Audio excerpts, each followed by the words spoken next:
to sustain that political power if we don't have economic power? We will not be able to fulfill the promise that we've made to our people. It is not what I want, but what the people want. And finally, it is not what I want, but what the ANC wants. Members of the African National Congress want to be well informed about those leaders that they might be considering for nomination. I am ready for that position.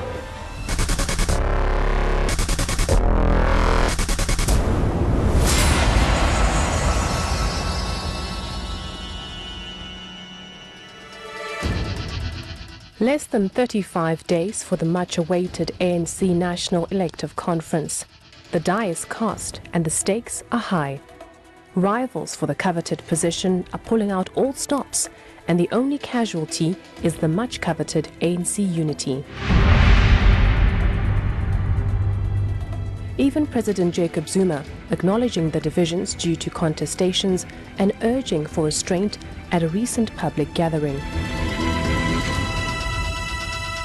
Ayikazenzeke lento ukuthi abantu bakakhongolose bazondane ngenxa ye-contestations ibonakalisa the tilting of the scales kwi-balance of forces.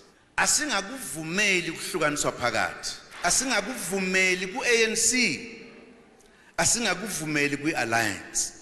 Asibakhuze abaphakathi kwethu abasebenzisa i-language echithayo negative uma ethi komnye comrade lo uyilokhu sithi kwahle usebenzela ba ngoba lapha thina sisebenzela uANC.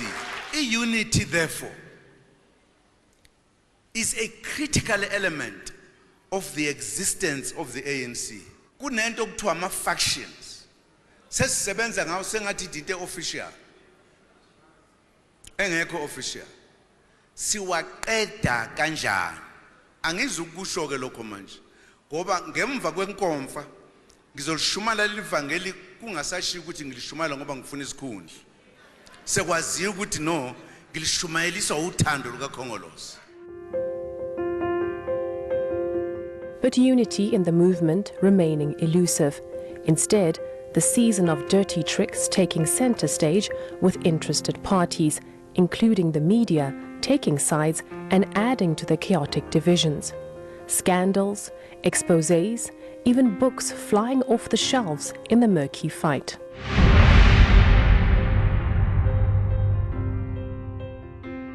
Even South Africa's financial sector has seemingly picked sides in the succession race. It started with Rand Merchant Bank releasing a report in April this year, warning that if Nkosazana Dlamini-Zuma becomes the next ANC president, the party is at risk of losing the 2019 elections. Earlier this month, it was Standard Bank that released an openly biased report for its investors, predicting a high chance of an NDZ win and painting a gloomy picture for the economy and the ANC as a result. Soon after, a podcast done by Investec chief economist said that the noisy succession race is hurting business confidence and that this has been the case since 2009.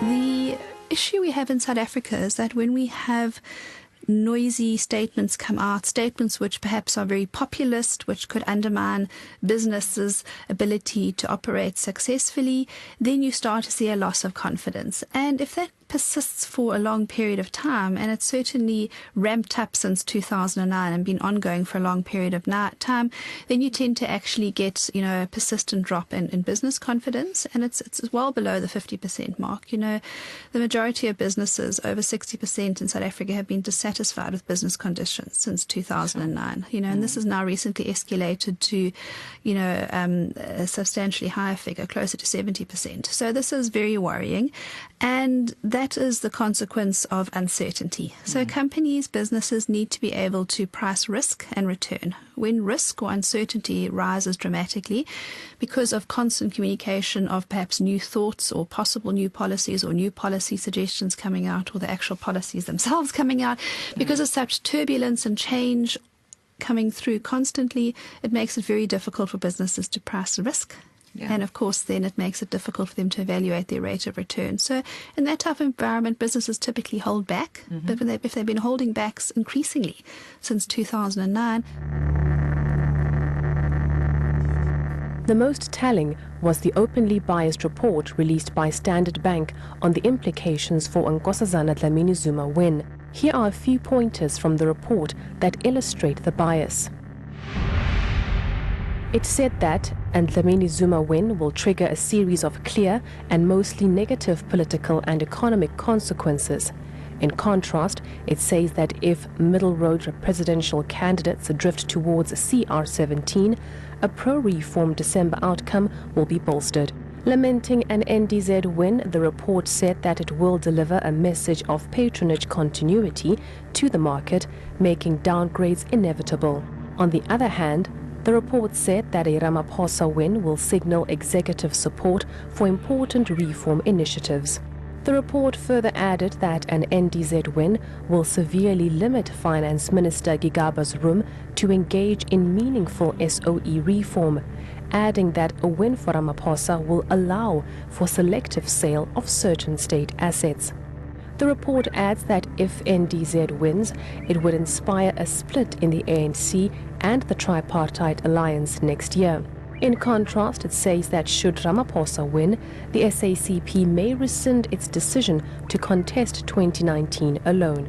On Nkosazana Dlamini-Zuma, it says that her more aggressive approach to radical economic transformation will have damaging effect on fiscal outlook, while Ramaphosa's conciliatory radical economic transformation approach will allow for change in market-friendly manner. It also says that a Dlamini-Zuma win would emphasize the ANC's rural-urban divide, as largely rural provinces such as Mpumalanga support her. In contrast, it says that a Ramaphosa win will inspire the party to regain the confidence of urban voter base. Analysts, experts and stakeholders have called it a clear bid by some in the financial sector to influence the ANC succession outcome in favor of Deputy President Cyril Ramaphosa. First, it acknowledges a possibility that's of Nkosazana Zuma becoming the next president of the ANC. And with that, it then begins to move towards scare tactics. Because what you need to understand is that those who are controllers of the economy and those who have made sure that the black people in general are marginal to that economy would not take kindly to anybody who suggests that there's a need to broaden the participation of black people in that economy so that black people do not become simply onlookers, but they also assume the possibility of being the commanders of that economy. So what it is, it simply says we are against anything that talks about the transformation of the economy in this country. And Nkosazana Zuma is one of the few candidates who have actually come out very clear. There is nothing that she had said in a public posture in explaining a radical economic transformation that is not located within the ANC. But some people are known to be the people who at the slightest opportunity may sell out of the agenda of the ANC. And those are those who have always enslaved black people, both materially and economically, would not want to see. They would not want to see any change. So what they would rather do, as it has happened under conditions of slavery, they would like to co-opt the house slaves who are going to police the rest of the slaves.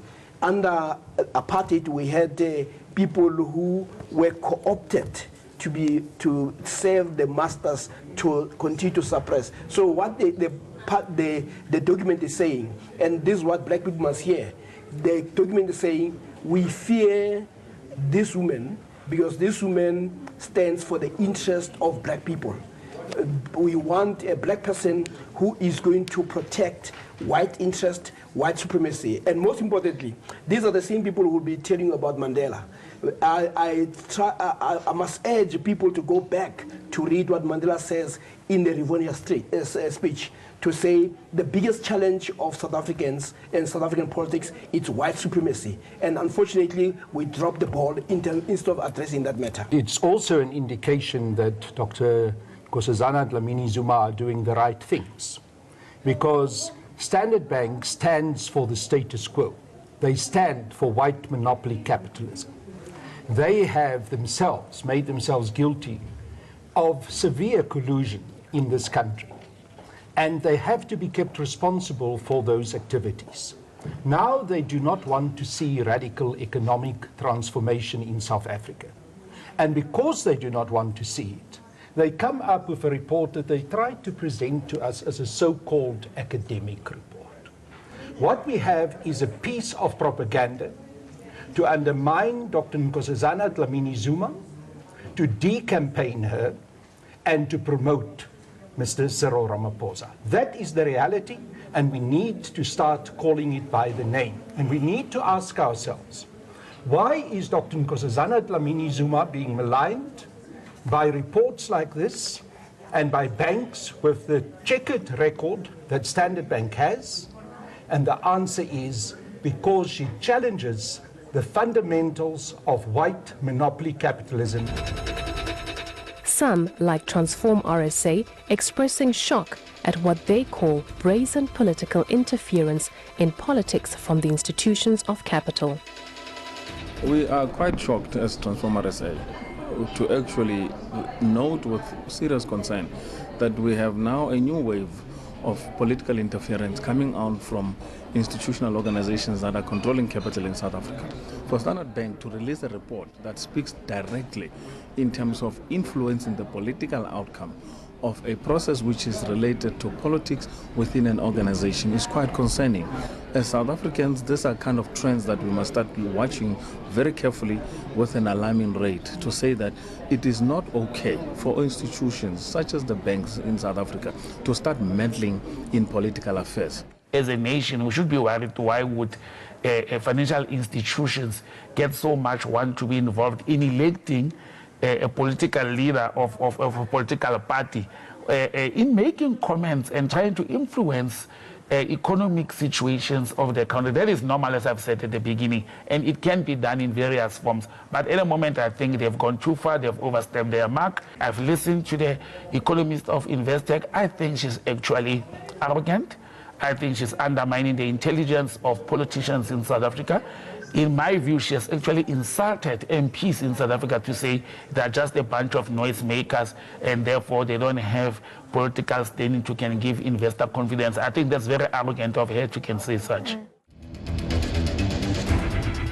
The brazen show of preference by certain big banks towards Cyril Ramaphosa as its preferred ANC presidential candidate, couched as risk analysis for its investors, perhaps it exposes their fear of the radical economic transformation that Nkosazana Dlamini Zuma espouses.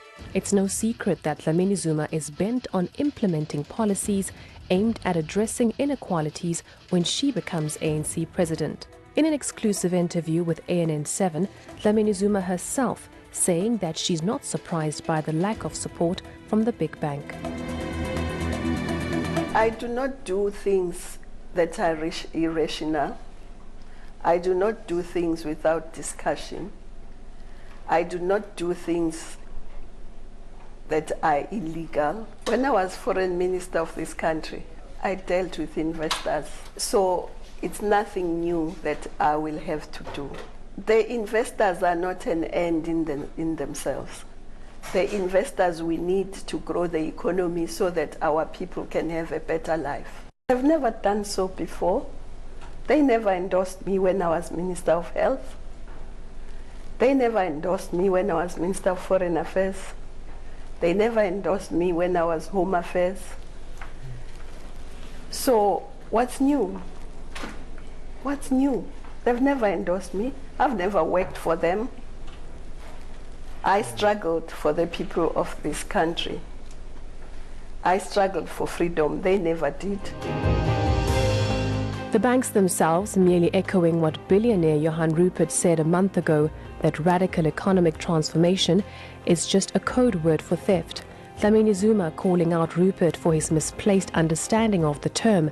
In fact, going as far as to say that those who were quite happy to see South Africa's majority live in squalor cannot cry foul when we want to transform the economy.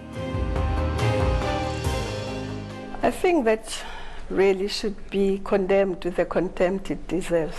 People who were quite happy to see us live in squalor, people who were quite happy to see us live without electricity. We went to school without electricity. People who were quite happy to see us live without clean water, without access to health, cannot tell us that when we want to transform the economy, it's because we want to loot. They looted this country for centuries. So, as far as I'm concerned, radical economic transformation is not a nice option.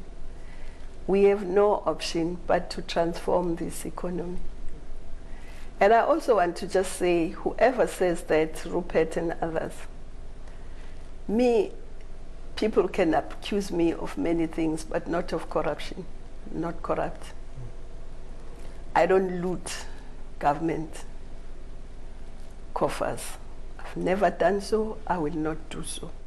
I think in terms of the banks, they would clearly take a position which favors the prospects of conglomerates, in particular the banks, to make more profit.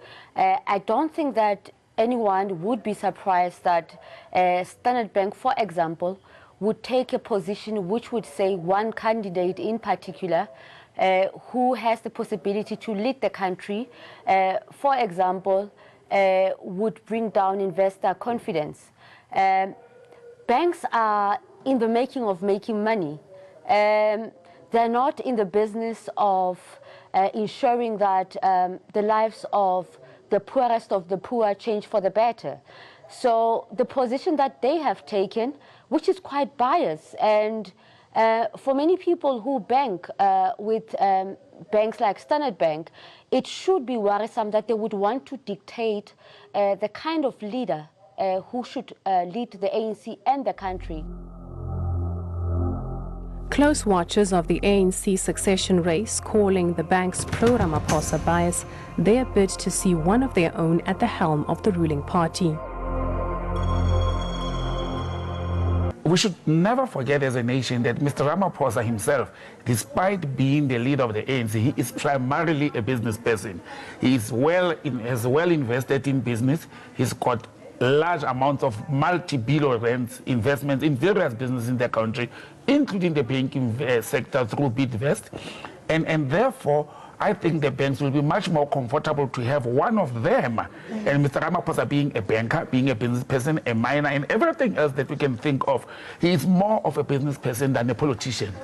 And the banking sector will be more comfortable with somebody that will further their interests. I don't think Mr. Ramaphosa, in taking over power in the country, he will push issues like having a national-owned bank, nationalization of banks, having a state-owned bank, which may take some of the business that these 4 or major commercial banks in the country are doing with government. He will not do that when one of the 5 major banks is the bank that he's a shareholder on. So that's why they're banking on that factor, because they want to keep the grip and the hold on the economy of the country.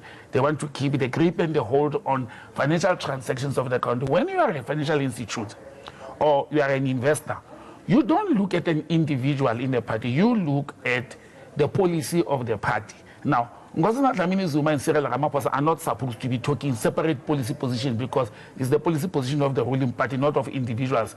And I don't know why would they want to put their vested interest on an individual and not on the policies of the ruling party and say we are supporting the ANC or we are not because of their policies. The muck flying thick and fast. Even the media coverage in the run-up to the elective conference portraying a clear bias against Dlamini Zuma. Ever since she emerged as a likely presidential candidate, several articles, cartoons and narratives trying to discredit her achievements, focusing on her surname instead.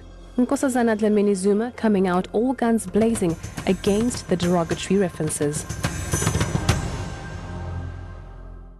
Human beings are unique. There is no one individual that's like another in the world. Every human being is unique. I am one of every human being. I'm unique. What name I carry does not change me. In terms of the work I have done, I've done it as this unique individual.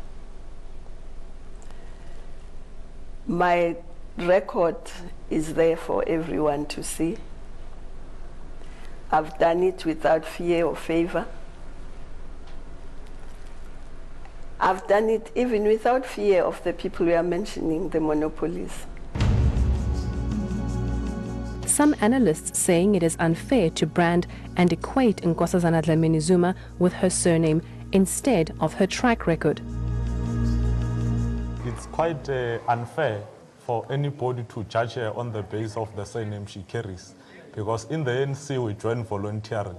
We've got many employees of the ANC with the same similar surname or married. Your Enji Mutsecha and the Mutsecha himself. They are in parliament, all of them. They are a couple. In Limpopo, we've got the Machochas, Joy Machocha and Masocha. In Free State, we've got Meman Tombela and Ntombela, both in being activists of the ANC. Therefore, for you to take responsibility in the ANC, it is not a prerequisite.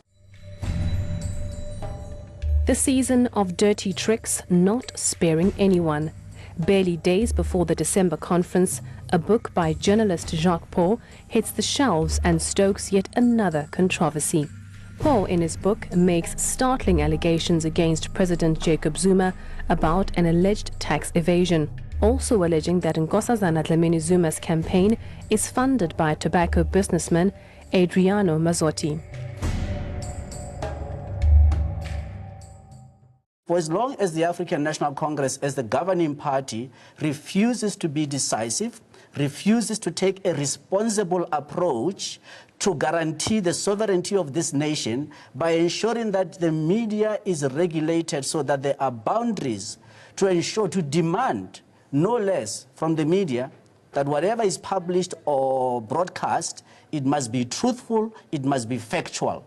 They violate the principle in Latin called juris privium. Simply put, you cannot create a crime where there isn't a court that has made such a finding. And that's what they do. So the allegations, they're of such serious nature that they should have been referred to the law enforcement agencies. Because if these allegations had merit, they would have been investigated and they would have been prosecuted in the proper forum, being the court of law. Even ANC Secretary-General Gwede Mantashe not escaping the raging fires, facing the wrath of another presidential hopeful Lindiwe Sisulu for allegedly taking sides in the leadership race and favoring Ramaphosa. Sisulu urging him to not attempt to manage the contest. In an organization as old as ours, succession must be managed. Can't be a free-for-all. Or an old organization. And I'm saying a 105-year-old movement must have the capacity and the ability and the will to manage its succession. If an organization like ours has a deputy president, it wants to overlook that deputy president. Members of the ANC in the first place, and to a lesser extent, society, must have a sense of why is a sitting deputy president overlooked. And we say that explanation is necessary so that the ANC itself in the first place must be at peace with itself. And I thought I needed to raise this with Comrade Gwede because it shows such deep-seated patriarchal tendencies.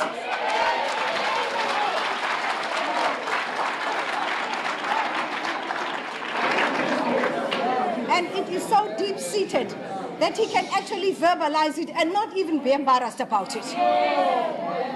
And secondly, I thought that it was very wrong of Comrade Gwede to express his preference when there is an election. Why have an election when he's already predetermined what it is that he would have wanted?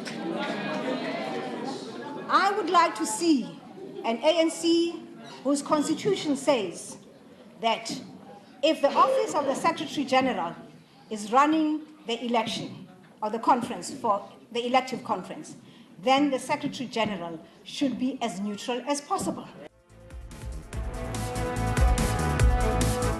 Ramaphosa's public announcement of his slate, listing Naledi Pandor as his deputy and Gwede Mantashe as party chairman, also adding to the chaos. ANC saying that public announcement of slates are unacceptable, depriving branches of their right to nominate candidates. Are supporting Comrade Senzo Mkhunu hore abe Secretary General wa African National Congress. Comrade Naledi Pandor abe Deputy President wa African National Congress. Comrade Gwede Mantashe abe National Chairperson wa rena wa ANC. Comrade Paul Mashatile abe Treasurer General wa African National Congress. Team Erinyankangwe Aha, Kiona Ribizanko is the winning team. Kiona team Eta Shumang, Ieta Shokore Iaha African National Congress. Cyril Ramaphosa is not a dumb politician. Very smart politician. So is Naledi Pandor and a number of people in that slate. And when you put together a slate, you often put together a slate that will consolidate branch-level support for you. Naledi Pandor has very little such branch-level support. Compare that to, for instance, Premier David Mabuza. David Mabuza, who has incredible support in Mpumalanga. Compare that, for instance, to what's happening with ACE in the Free State, him having incredible branch-level support over there.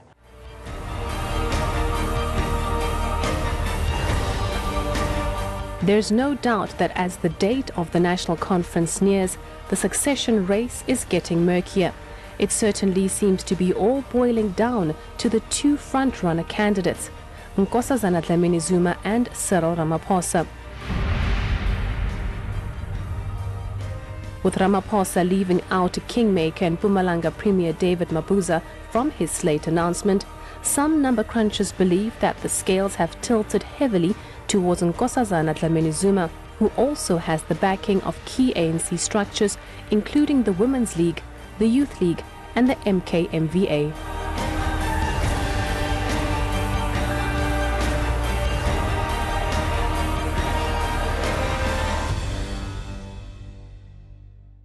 From where I sit at the moment, it looks good, but it's not done until it's done.